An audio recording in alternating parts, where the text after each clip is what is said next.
King of Gods. By Fast Food Restaurant, Kabanata 65. Panahan ang kaliwang mata ng Diyos. Ang lightly floating fairy ni Zhao Feng ay hindi lamang umabot sa mataas na antas, ang kanyang lightly micro-step ay napinagsama-sama din sa pinakamataas na antas nang isama niya ang flowing wind stance dito. Walang sino man sa Sun Feather City na umabot sa pinakamataas na antas ng isang mataas na ranggo na martial art, kabilang ang mas lumang henerasyon. Kung magiging walang hiya ka, huwag mo akong sisihin sa hindi pagpipigil. Ang layuning pumatay ay inilabas mula kay Zhao Feng. Bago siya sinubukang patayin ni Liu Guirong at ng dalawang matanda. Kung hindi lang siya malakas, baka namatay na siya. Tulad ng sinabi ni Liu Guirong, masyadong malambot ang puso ni Zhao Feng. Ang pagiging mabait sa kaaway ay pagiging malupit sa iyong sarili. Breaking Wind Palm, mamatay. Nagkunwaring ginamit ni Liu Guirong ang kanyang killing move, ngunit sa katotohanan, ang kanyang figure ay napunta sa kabilang direksyon. Takbo. Nag-react din ang dalawang matanda. Sa ngayon, naiintindihan na nila ang pagkakaiba nila ni Zhao Feng. Manatili. Utos ni Zhao Feng habang ang kanyang figure ay bumagsak sa hangin at sinaksak ang kanyang daliri ng maraming beses.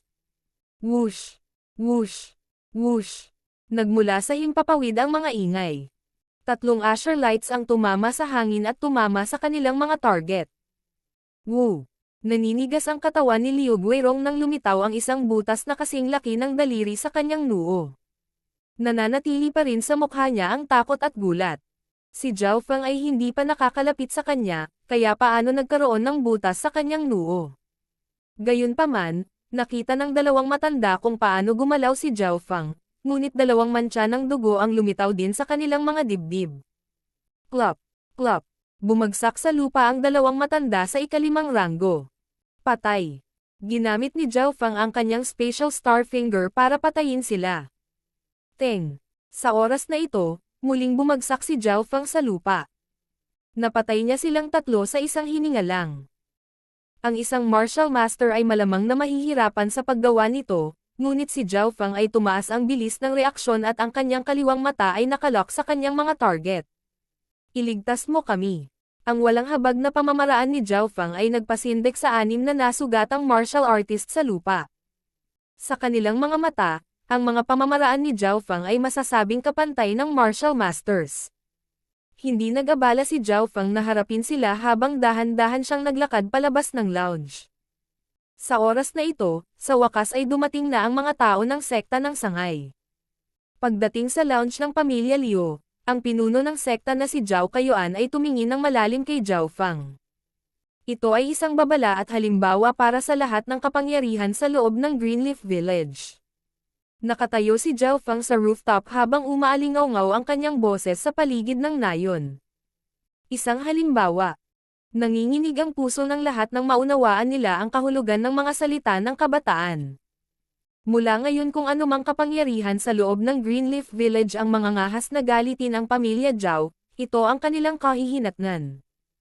Ang isang pamilyang tulad ng mga Liu ay umabot sa ganoong estado, ano kaya ang kanilang paghahambing? Ang henyo na ginawa mula sa pamilya Zhao ay maaaring magbanta sa lahat ng kapangyarihan sa Greenleaf Village ngayon. Sa paglutas ng problemang ito, iniwan ni Zhao Feng ang iba pang maliliit na bagay para harapin ni Zhao Kaiyuan. Ang Greenleaf Village ay ang lugar kung saan siya lumaki at nagkaroon siya ng malalim na emosyon para sa lugar na ito. Ngayong may sapat na siyang lakas, halatang paprotektahan niya ito. Si Zhao Feng ay nanatili lamang sa nayon ng isang araw bago siya umalis. Ang kanyang kalooban ay ang labas ng mundo, hindi siya napigilan ng Greenleaf Village at Sun Feather City. Makalipas ang ilang oras, bumalik si Zhao Feng sa pangunahing pamilya ng Zhao.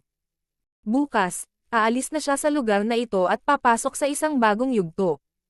Ngunit bago siya umalis, ginawa pa rin ni Zhao Feng ang huling paghahanda habang nakaimpake ang kanyang mahahalagang bagay na kinabibilangan ng 1,000 taong halaman ng dugo, kawayan at halamang espiritu. Higit pa rito, naroon pa rin ang silver bow na napagpasyahan ni Zhao Feng na kunin, ngunit sa hindi inaasahang pagkakataon, nagpa siya ang mataas na antas na bigyan siya ng mas mahusay. Alam namin na napakatalino mo sa busog, kaya ibibigay namin sa iyo itong Golden Stairs bow. Ang busog ay isa sa mga sandata ng ating mga ninuno at tanging mga martial masters lang ang makakagamit nito ng buong kapangyarihan. Iniabot ni Elder Zhao ang isang kahon na gawa sa kahoy. Pagbukas ng kahon, isang gintong busog ang tahimik na nakahiga doon. Ang hitsura nito ay simple, ngunit ang string ay kumikinang ng mahinang ginto. Dahan-dahan niyang hinayla ang gininto ang tali, ngunit nakita niyang medyo may pagtutol. Kailangang malaman ng isa na ang metal wall technique ni Zhao Feng ay umabot na sa ikalimang antas, kaya sa lakas lamang ay mas malakas pa siya kaysa sa mga martial masters. Weng! Nanginginig ang tali nang bumitaw siya. Natitiyak niya na itong Golden Stairs Bow ay nalampasan ang Silver Bow sa maraming grado. Kailan naging mabait ang pamilya na binigyan ako ng pilak at mga armas. Bagamat sinabi ito ni Zhao Feng, nasiyahan pa rin siya sa busog na ito. Sa tulong ng Golden Stairs Bow, maaari niyang banta ang buhay ng mga cultivator sa ikapitong ranggo. Noong araw na iyon, nanatili si Zhao Feng sa loob ng kanyang silid na pamilyar sa busog. Sa kanyang isip, ang kanyang flowing meteor archery skill ay sumanib sa kanyang isip. Sa pinahusay na paningin ni Zhao Feng, ang mga normal na kasanayan ay hindi pumasok sa kanyang mga mata. Kailangan kong ganap na pagsamahin ang lahat ng mga kasanayan sa archery upang magamit ang kalahati ng potensyal ng aking kaliwang mata. Si Zhao Feng ang may unang kalamangan sa archery, ang normal na kasanayan sa archery ay hindi nakatulong sa kanya. Malinaw, kailangan pa niya ng ilang araw upang pagsamahin ang lahat ng mga kasanayan sa archery. Ang ikalawang umaga, parehong maagang dumating sina Zhao Feng at Zhao Yufei.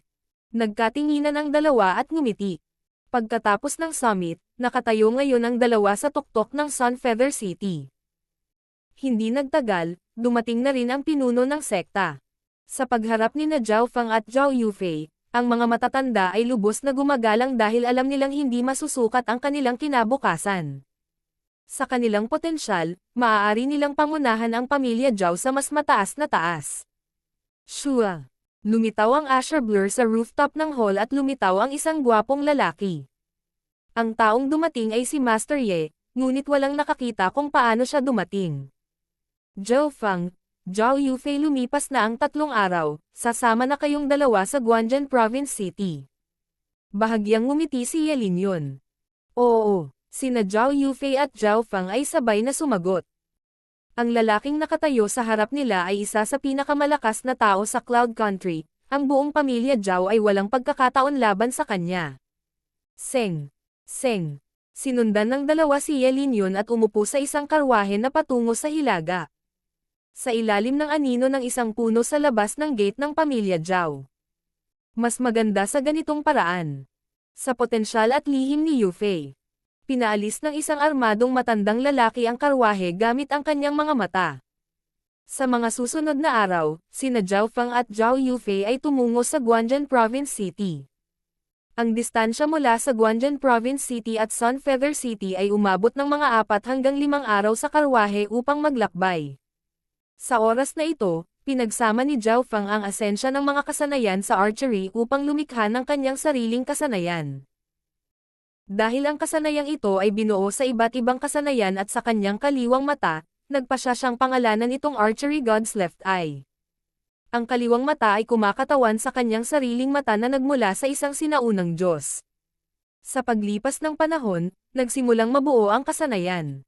Ang aking Archery God's Left Eye ay umaasa sa mga kakayahan ng aking kaliwang mata.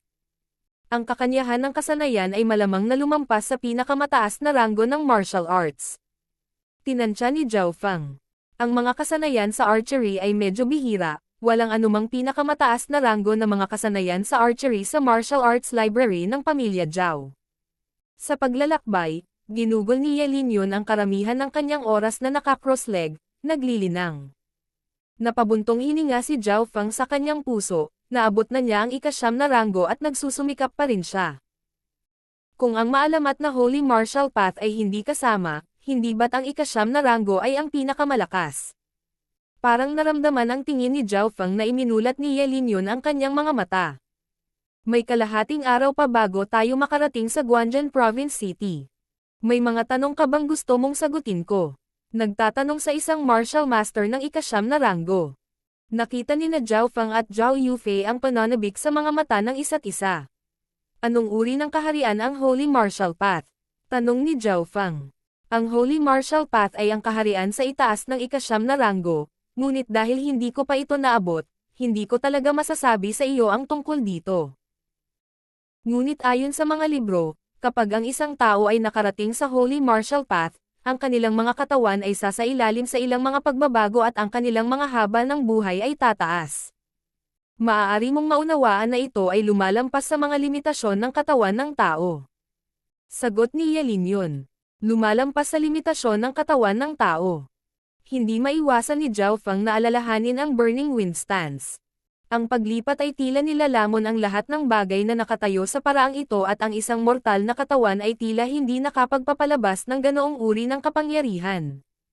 Ang mga nakakarating sa Holy Martial Path ay pawang mga henyo. Mabibilang mo sila sa isang kamay sa Cloud Country. Isang hitsura ng paghanga ang lumitaw sa mga mata ni Yelin yun. Hindi nagtagal, sina Zhao Feng at Zhao Yufei ay parehong nagtanong kay Yelin yun ng higit pang mga tanong. Ang 9 na hanay ng martial path ay nagsasanay sa katawan simula sa balat hanggang sa mga organo. Kaya naman, pinakamahusay na magtakda ng matibay na pundasyon para magkaroon ng mas magandang pagkakataong maabot ang Holy Martial Path. Binigyang diin ni Yelin yun. Itinago ito ni Zhao Feng sa kanyang puso, malabo niyang napagtanto na ang 9 na hanay ng martial path ay tila hindi nagbibigay diin sa pagpatay o pakikipaglaban. Malapit na tayo. Nagsimulang bumagal ang takbo ng karwahe. Sa isang tiyak na punto, isang maliit na itim na tuldok ang lumitaw sa kanilang mga tanawin. Sa paningin ni Zhao Feng, ang itim na tuldok ay lumaki at hindi nagtagal, ito ay naging isang napakagandang lungsod na hindi bababa sa 4 o 5 beses na mas malaki kaysa sa Sunfeather City. Tila isang napakalaking halimaw habang nilalamon ng mga pintuan nito ang walang limitasyong mga kabayo, karwahe at mga taong pumapasok. King of Gods, Kabanata 66. Guanjun Palace. Nai-inspeksyon ni Zhao Feng ang Guangjun Province City na 20 milya ang layo habang ang iba pa, kabilang si Yelin yun, ay nakita pa rin ito bilang isang maliit na itim na tuldok. Sa loob ng kanyang kaliwang mata, ang asher na liwanag ay umabot na sa 6 na talampakan na 3 na nakatayo para sa kanyang paglilinang. Nalaman ni Zhao Feng na mula nang siya ay pumasok sa ika-6 na ranggo, ang pag-unlad ng kanyang paglilinang ay nagsimulang bumagal hindi katulad ng kanyang martial arts. Ayon kay Yelin yun, ang 9 na hanay ng martial path ay nagsikap na gawing perpekto ang katawan ng isang tao. Kaya habang ang isa ay umabot sa mga huling ranggo, mas mahirap ang pag-unlad. Hindi nagtagal ay pumasok ang karwahe sa mayamang lungsod ng lalawigan. Habang nasa daan, napagtanto ni Zhao Feng na ang sinumang random na kabataan ay magkakaroon ng kultibasyon sa ika-3 at ika-4 na ranggo. Ang mga gusali dito ay higit na maringal, hindi ito may kukumpara sa Sunfeather City.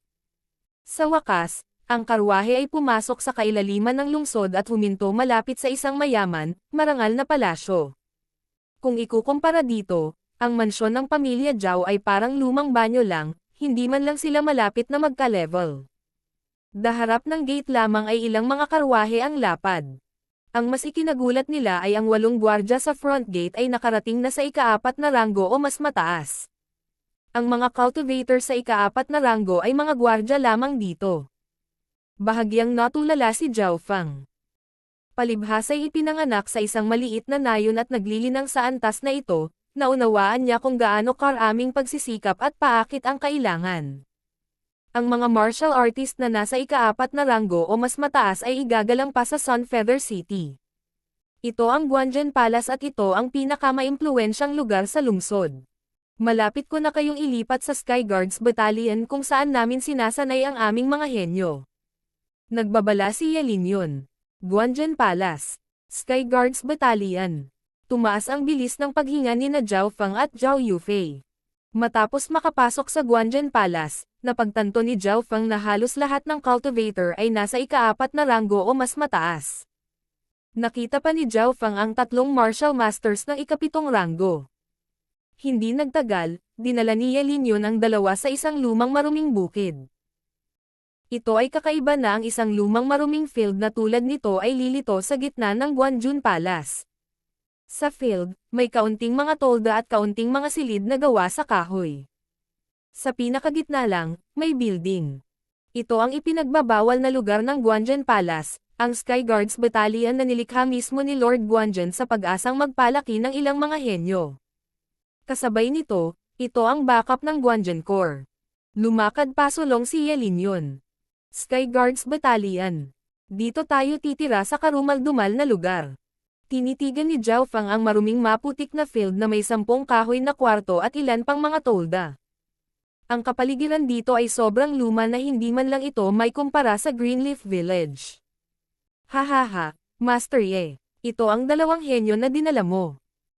Isang maputing may balbas na matandang lalaki ang dumating mula sa kabilang panig kasama ang isang kabataang nakasuot ng itim na nakasunod sa kanyang likuran.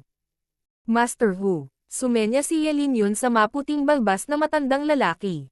Habang sila ay nagsasalita, si Master Hu ay casual na tumingin kina Zhao Fang at Zhao Yufei.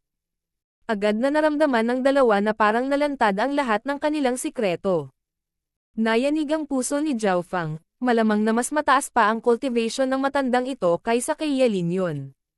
Makikita na ang Guanzhen Palace ay talagang may kakaibang posisyon upang makita ang 2 martial masters ng ika-9 na ranggo dito. Siya si Huang Qi, isang henyo na pinili ko mula sa Pearl Tree City, 15 taong gulang pa lamang at nasa ika-6 na ranggo. Nakangiting ipinakilala ng matanda ang kabataang nakatayo sa likuran niya na tuwang-tuwa. 15 taong gulang at nasa ika-6 na ranggo. Ang galing niya talaga. Ang kabataang nagngangalang Huan Qi ay casual na sumulyap kina Zhao Fang at Zhao Yufei, ngunit ang pagtataka ay nakita sa kanyang mga mata habang nakatingin siya sa huli. Parehong ang puting balbas na matandang lalaki at si Master Ye ang namamahala sa pagpapadala ng kanilang mga henyo dito. Pagkatapos nilang ihatid ang 3 sa gate, agad na huminto ang 2 master.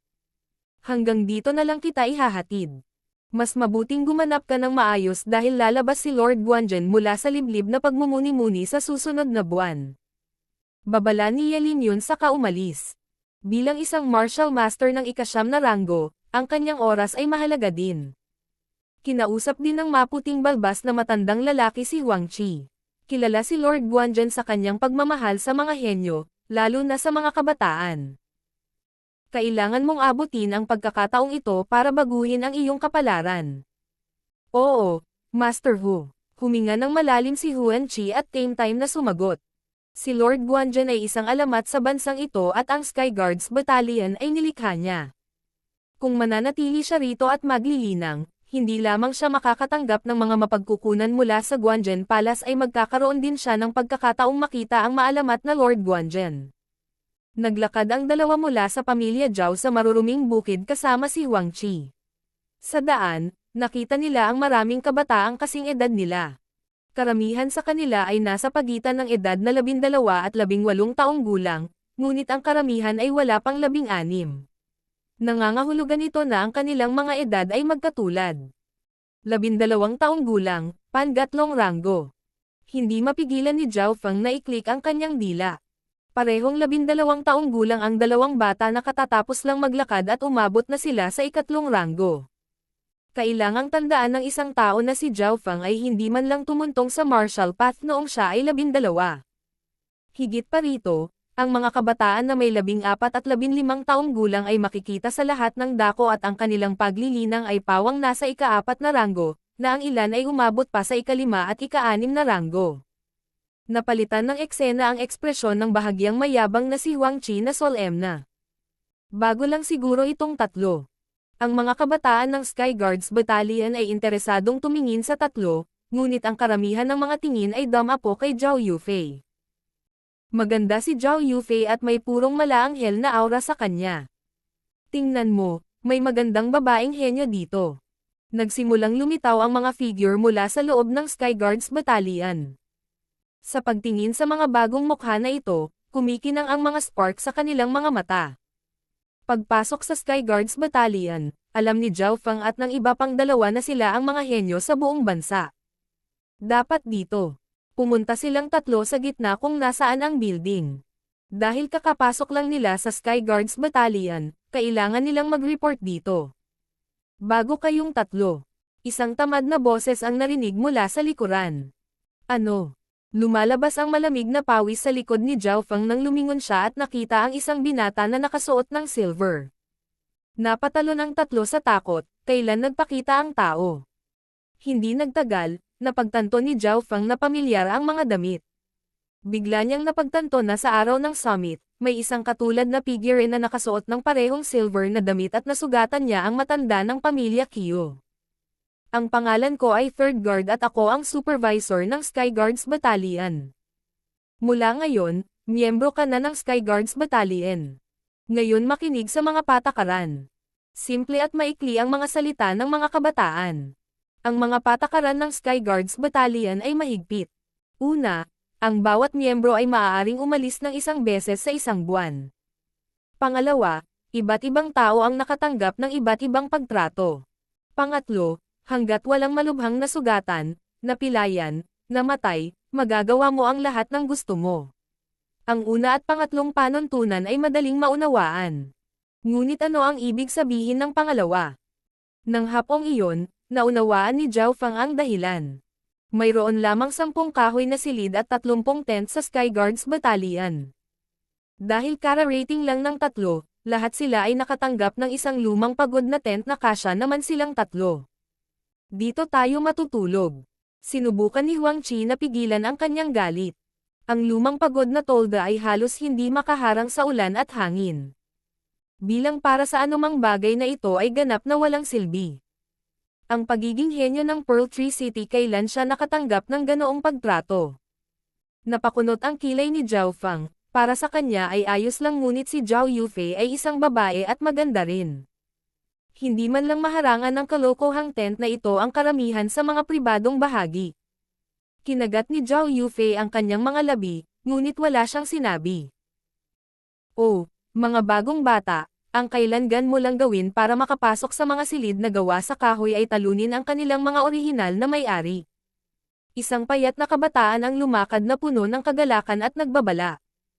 Agad na ibinaling ng 3 ang tingin sa 10 kahoy na kwarto. Ang mga silid ay mayroon ding mga numero 1 hanggang 10 sa kanila. Kitang-kita na ang 10 ito ay elite ng elite. Mabuti.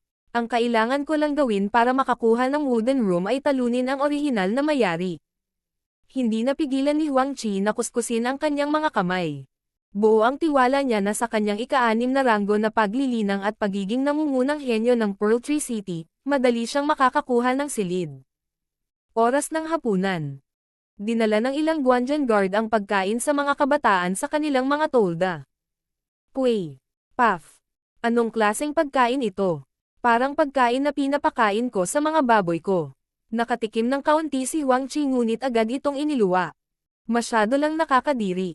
Medyo ngumunguya si Zhao Feng at dinura din ito. Luma na ang mga pagkaing natanggap nila.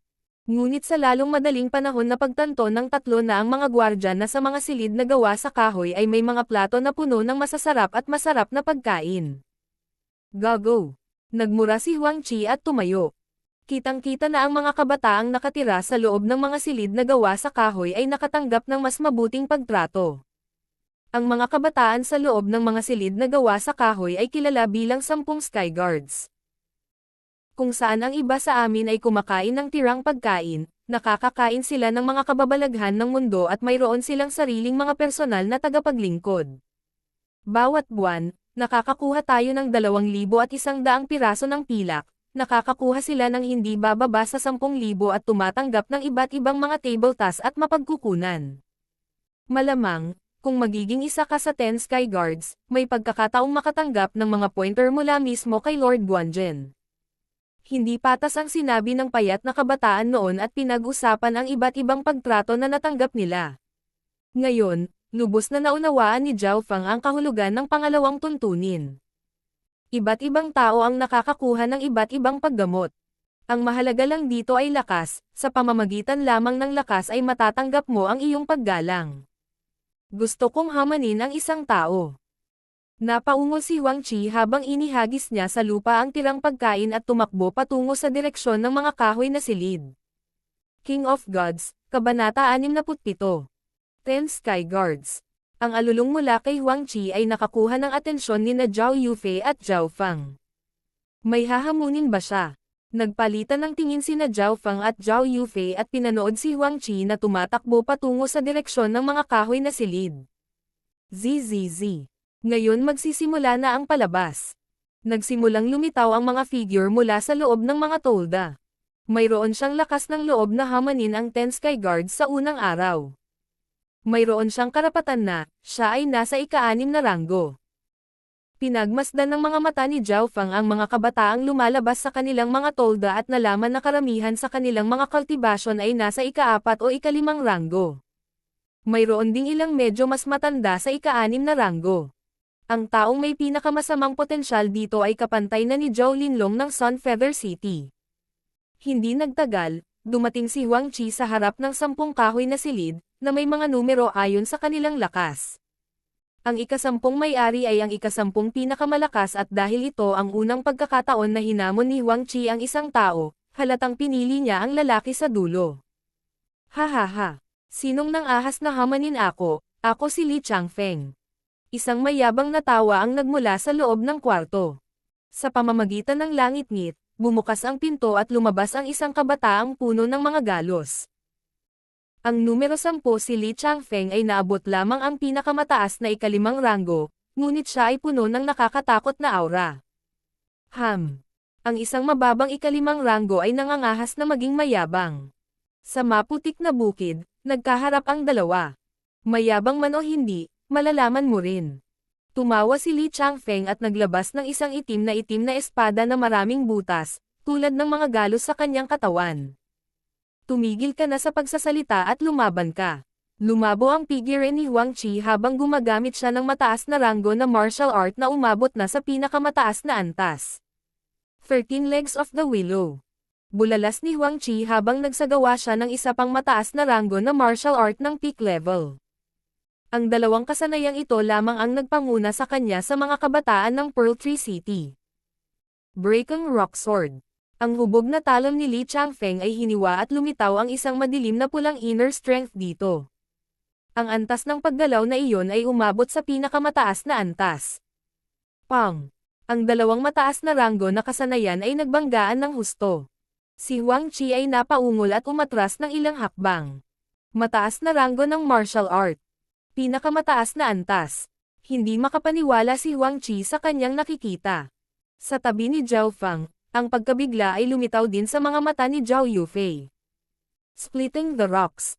Muling umatake si Li Changfeng at ang kanyang nakakatakot na aura ay lumakas at lumakas.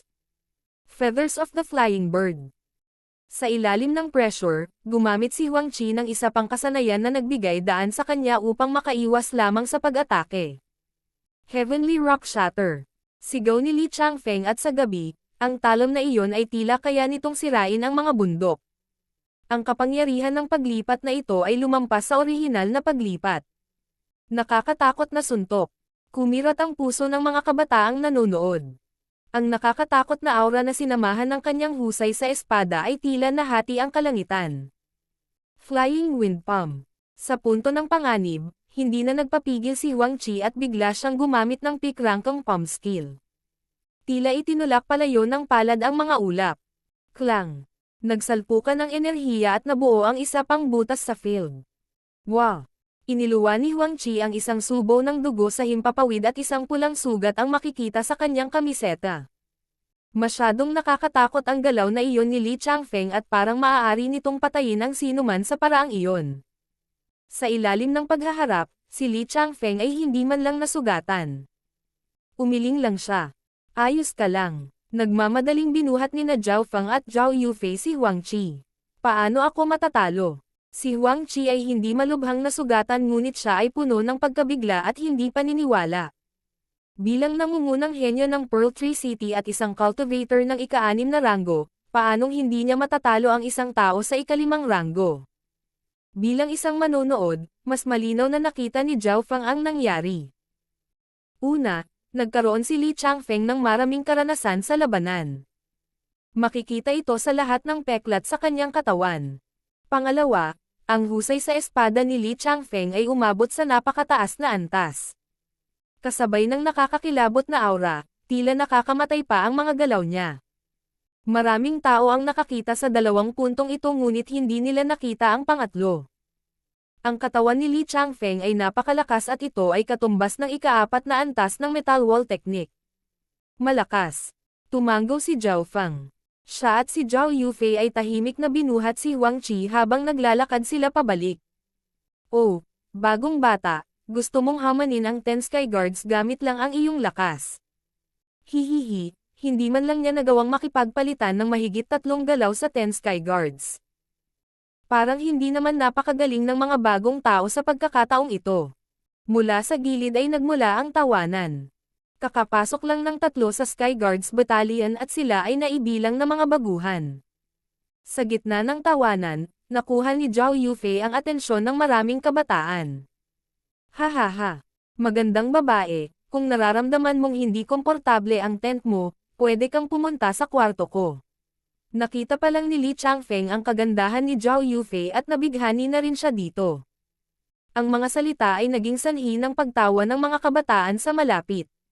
Malamig ang mukha ni Zhao Yufei at nakakuyom ang kanyang mga kamao, halatang hamanin siya nito. Hindi mo siya kalaban. Isang malakas na kamay ang humawak sa kanyang malajade na palso. Pinigilan siya ni Zhao Feng dahil nasuri na ng kanyang kaliwang mata ang mga resulta.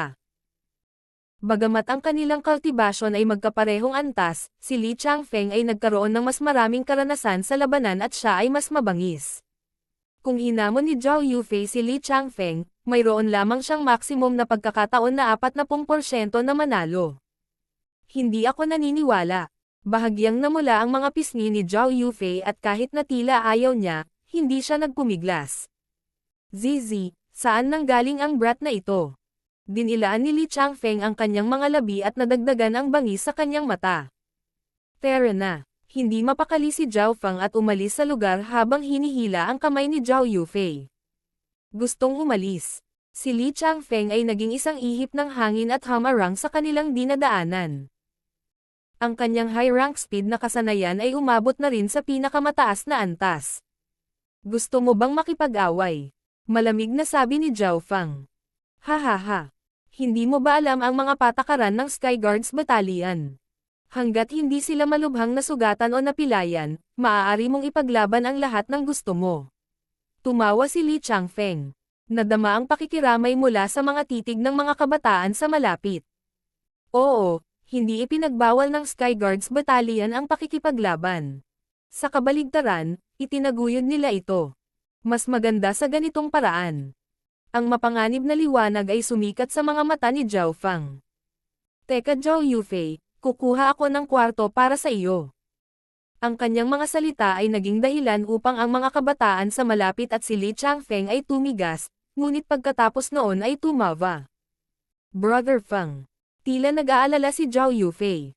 Bagamat alam niyang malakas si Zhao Feng, wala siyang kumpletong kumpiyansa na mananalo siya. Shua. Ang kabataang katabi niya ay biglang nawala at sa isang kisap mata, nakarating siya sa harap ni Li Changfeng. Ang bilis. Lahat ng mga kabataang nanonood ay nakaramdam lamang ng pagkalabo. Pinakamataas na antas ng isang mataas na ranggo na bilis ng kasanayan. Agad ding ginamit ni Li Changfeng ang kanyang buong lakas. Total malapit lang sa pinakamataas na antas ang bilis ng kasanayan niya, hindi pa nito naaabot. Shua. Shua. Habang nagpalitan ng suntok ang dalawa, halatang si Zhao Feng ang nang ibabaw. Splitting the rocks. Muling lumitaw ang nagbabantang talon ni Li Changfeng. Ang hakbang na ito ay tinalo pabalik si Huang Qi ng ika-6 na ranggo noon lamang. Sa ilalim ng kaliwang mata ni Zhao Feng, napagtanto niya na ang kalaban ay sadyang naglagay ng bahagi ng kanyang nananakot na aura dito upang gawing mas mabangis ang talam. Ang nakakatakot na aura na ito ay makukuha lamang sa pamamagitan ng pagpatay ng mga tao. Mahirap isipin kung anong uri ng nakaraan ang mayroon ang kabataang ito. One-line Star Finger. Bulalas ni Zhao Feng habang ginagamit niya ang kanyang ultimate move. Whoosh! Isang asher na liwanag ang tumagos sa hangin at nabangga ng husto sa talon ni Li Changfeng. Klang! Dang! Tumutulo ang dugo mula sa bibig ni Li Changfeng habang umaatras siya ng ilang hakbang na puno ng takot. Gaano kalakas ang one-star finger? Mayroon din itong kapangyarihan mula sa metal wall technique. Starfinger. Nag-iwan ng mga meteor streak ang daliri ni Zhao Feng sa gabi at napakaganda ng mga ito. Nagawa ni Li Changfeng na harangin ang 5 galaw at bagamat nagsimulang lumitaw ang mga pinsala, hindi siya sumuko o umamin ng pagkatalo. Anong malakas na kalooban? Bagamat hinahangaan siya ni Zhao Feng, hindi niya nagustuhan ang bangis ng kanyang kalaban, kaya hindi siya nagpigil. Whoosh! Napaungol si Li Changfeng sa sakit habang sinisipa ang kanyang hubog na talam mula sa kanyang kamay. Hua! Sumiklab ang galit sa mga manonood. Ang palaging mayabang, mabangis na si Li Changfeng ay binugbog ng isang kabataang mas bata sa kanya. Napakalakas mo. Hindi na ako magpapatalo sa iyo sa susunod. Bumangon si Li Changfeng mula sa lupa at kinuha ang kanyang mga ari-arian mula sa kahoy na silid. Nangangahulugan din ito na hindi na kanya ang silid. Nanalo siya. Napatulala si Huang Qi sa kabataang nasa harapan niya. Ang tatlo ay sabay-sabay na pumasok sa Sky Guards Battalion at hindi pa niya inilagay si Zhao Feng sa kanyang mga mata sa simula. Matapos matalo si Li Changfeng, sa wakas ay makakalipat na si Zhao Feng sa kahoy na silid. Ang 10 sa kanyang pinto ay nangangahulugan na siya ay nasa ika-10 ranggo sa 10 Sky Guards. Sa sandaling ito, ramdam ni Zhao Feng ang pagkamangha, paggalang at pag-iingat sa mga tingin ng mga nakatingin sa kanya. King of Gods, Kabanata 68. Feng Hanyo. Tumango si Zhao Feng, lumipat sa kahoy na silid na dating pagmamayari ni Li Changfeng at nalaman na hindi kalakihan ang lugar sa loob. Isa lang itong kama at lamesa sa loob, ngunit ang pagkakaiba nito sa mga tolda ay parang palasyo at banyo. Pinag-isipan niya ito at nagpasya na ibigay ito kay Zhao Yufei dahil mas kailangan niya ito. Ito ang silid na napanalunan ni Brother Feng sa kanyang lakas, hindi ako maaaring tumira doon. Isang araw, gagamitin ko ang sarili kong lakas para kunin ito. Kinagat ni Zhao Yufei ang kanyang mga ngipin at kahit anong pilit ni Zhao Feng na hikayatin siya, hindi siya pumayag. Higit pa rito, sinabi ng mga patakaran na ang 10 Sky Guards lamang ang maaaring pumasok, kaya tumulong lamang si Zhao Feng sa pagtatayo ng tent ni Zhao Yufei sa tabi ng kanyang silid. Sana maalagaan ako ni Brother Zhao. Ang mga salita ni Huang Qi ay mas magalang na ngayon kaysa dati. Ang mga patakaran ay nagtataguyod ng pakikipaglaban at ang mga malalakas ay may pinakamahusay na paggamot. Ang mga walang malakas na background ay mabubugbog. Hindi sumang-ayon si Zhao Feng at bumalik sa kanyang silid upang muling magtanim. Mula nang maabot niya ang ika-6 na ranggo, naramdaman ni Zhao Feng ang pag-unlad ng kanyang paglilinang. Kung magagawa niya ang isang hakbang pa, siya ay magiging isang martial master na isang buong bagong antas. Wala pa siyang nakitang martial masters na wala pang 40 taong gulang sa Sunfeather City. Pagkalipas ng 2 oras, ang berdeng asher na ilaw ay 6 na talampakan pa rin sa dimensyon ng kanyang kaliwang mata. Ayon sa bilis na ito, kailangan ko pa rin ng hindi bababa sa 1 taon upang maabot ang ika-7 ranggo. Naisip ito ni Zhao Feng. Pagkatapos ay kinuha niya ang kanyang 1,000 taong gulang na mga halaman. Noong gabing iyon, kinain niya ang 1,000 taong halaman ng dugo. Ang 1,000 taong halaman ng dugo ay naging kapaki-pakinabang para sa mga nasa ika-7 ranggo. Pagkatapos nitong kainin, agad na ginawa ni Zhao Feng ang lahat ng kanyang makakaya upang masipsip ang mga surge ng enerhiya. Dahil ang kanyang metal wall technique ay umabot na sa ika-5 antas, ang kanyang katawan ay sapat na malakas na makayanan ang enerhiya ng 1,000 taon na halaman ng dugo.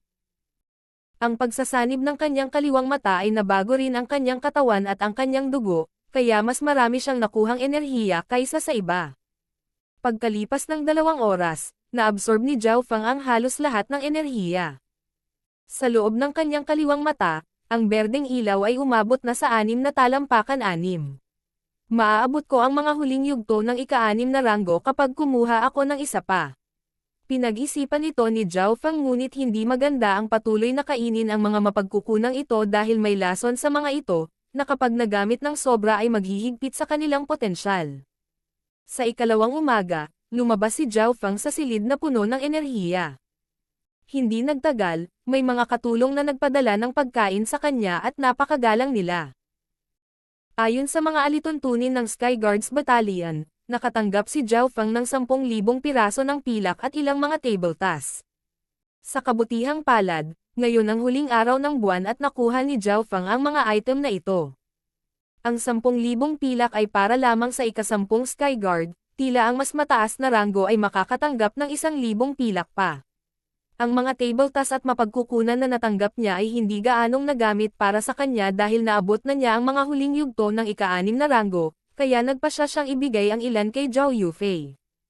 Hihihi, baguhan, iabot mo ang kalahati ng mga gamit mo. Mula sa isang kahoy na silid sa hindi kalayuan, isang medyo gwapong binata ang lumapit. Napakalinis at gwapo ng kabataan, mahirap paniwalaan na isa siya sa mga salitang iyon. Number 5 nanograms 10 Skyguards, Lu Xiaoyun. Palaging kumukuha si Lu Xiaoyun ng mga mapagkukunan mula sa mga nakarerango kasunod niya. Pinag-usapan ito ng mga kabataan sa malapit. Ininspeksyon din ni Zhao Fang itong si Lu Xiaoyun. 14, 15 taong gulang lamang siya, hindi gaanong mas matanda kay Zhao Fang, ngunit naabot na niya ang pinakamataas na ika-6 na ranggo. Kung mayroon kang kakayahan na gawin ito. Ngumisi si Zhao Fang. Baguhan, huwag mong isipin na magaling ka dahil lang natalo mo si Li Changfeng. Hindi man lang makapagpalit ng 3 galaw sa akin si Li Changfeng. Mabagal na sabi ni Lu Xiaoyu at nang tumingin siya kay Zhao Fang, nasa baba ito. Malinaw sa kanyang mga mata, si Zhao Fang ay kapareho ni Li Changfeng, dalawang maliliit na lamok. Mayroong isang tiyak na halaga ng pagkakaiba sa lakas sa pagitan ng bawat ranggo. Anong kinalaman yan sa akin? Ngumisi si Zhao Fang at naglakad palayo sa kabilang direksyon. Kung gusto mong lumaban, gawin mo. Kung hindi, umalis ka na. Ano? Lumamlam ang ekspresyon ni Lu Xiaoyu. Mababa ang tingin ni Zhao Fang sa kanya. Tanging siya lang ang minamaliit ang iba at nakatanggap siya ng parehong pagtrato ngayon. Namuo ang galit sa kanyang puso. Si Lu Xiaoyu ay naging malabo at nawala. Naramdaman lamang ni Zhao Fang ang isang maliit na bagzo ng hangin na nagmumula sa kanyang tagiliran. Sobrang bilis. Sa isang kisap mata, hinaranggan ni Lu Xiaoyu ang landas ni Zhao Fang. Ang pagkakaroon ng ganoong bilis ay nangangahulugan na ang kanyang pinakamataas na ranggo ng bilis ng kasanayan ay umabot sa mataas na antas. Lightly micro-step. Nag-iwan ng after-image si Zhao Fang habang iniiwasan niya ang pag-atake ni Lu Xiaoyu. Mukhang hindi ka ganoon kawalang halaga. Medyo nabigla si Lu Xiaoyu dahil ang kanyang pinakamataas na ranggo na martial art ay umabot sa mataas na antas at bukod sa numero 1 Fang Hanyu, walang makakatalo sa kanya sa bilis. Ngunit nalaman niya na ang mataas na ranggo ng bilis ng kasanayan ni Zhao Fang ay umabot sa pinakamataas na antas at ang epekto nito ay mas mataas pa kaysa sa kanya. Shua! Nagsalubong ang dalawang figure. Ngunit wala sa kanila ang makatalo sa isa pa. Thunderbolt Fist. Biglang gumamit si Lu Xiaoyu ng pick-rank martial art at habang ginagawa niya iyon, gumuho ang kalangitan. Star Finger. Agad na ginamit ni Zhao Fang ang kanyang Star Finger at kasabay nito, itinulak niya ang kapangyarihan ng kanyang metal wall technique malapit sa ika-5 antas. Sa kabila ng lahat ng iyon, hindi pa rin niya lubos na nablock ang Thunderbolt Fist. Ang tunog ng mga kamao ni Lu Xiaoyu ay naging mas malakas at mas malakas habang ang kanyang pinakamataas na ika-6 na ranggo ng paglilinang ay nangunguna. Pinigilan ni Zhao Fang ang kanyang cultivation hanggang sa pinakamataas na ika-5 antas, kaya hindi niya ito nagawang harapin ng diretso. Tulad ng iniisip ni Zhao Fang kung dapat niyang gamitin ang ilan sa kanyang nakatagong lakas. Tumigil ka, isang boses na nag-uutos mula sa gilid. Ang may-ari ng boses ay isang kalbo ang ulo na kabataan na may balabal na pilak na kumikinang sa ilalim ng sikat ng araw.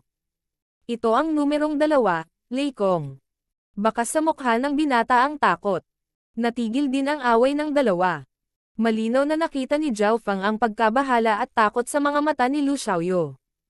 Ang kalbo na kabataan ay umabot na sa pinakamataas na ika-6 na ranggo at nahawakan niya ang hadlang ng ika-7. Siya ang numero 2 sa 10 Skyguards, si Lei Kong. Pagharap sa kanya, parehong naramdaman ni na Zhao Fang at Lu Xiaoyu ang pressure na naglalabas mula sa kanya. Lei Kong, bakit mo itinigil ang laban namin? Tanong ni Lu Xiaoyu. Umiling si Lei Kong. Inutusan ng tagapangasiwa ang 10 Skyguard na magtipon para pag-usapan ang isang bagay. Pagtitipon ng 10 Sky Guards. Baka sa mukha ng lahat ang pag-usisa at pagkagulat. Ang Sky Guards Battalion ay hindi kailanman nagkaroon ng ganoong sitwasyon dati. Ano ang gusto nilang pag-usapan? Malapit na. Sinundan ni Zhao Feng si Lei Kong sa gusali sa gitna ng field. Ito ang nag-iisang gusali sa field at kasabay nito, dito nakatira ang supervisor. Pagpasok sa gusali, may iilan ng mga kabataan doon at lahat sila ay umabot na sa ika-6 na ranggo. Ang mga taong naruroon ay pawang bahagi ng 10 Sky Guards. Sino ang brat na ito? Isa o dalawang kabataan ang tila tumanggi kay Zhao Feng.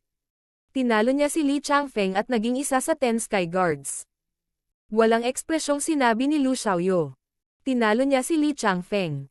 Ang brat na ito ay isa rin sa 10 Sky Guards. Binawi ng mga kabataang naruroon ang kanilang kabangisan. Hindi nagtagal, dumating ang 9 na tao kasama si Zhao Feng kasama si Lei Kong na may pinakamalakas na cultivation. Bakit hindi dumarating si Feng Hanyo? Tanong ng isang tao. Kahit tamad siya, dapat nandito pa rin siya.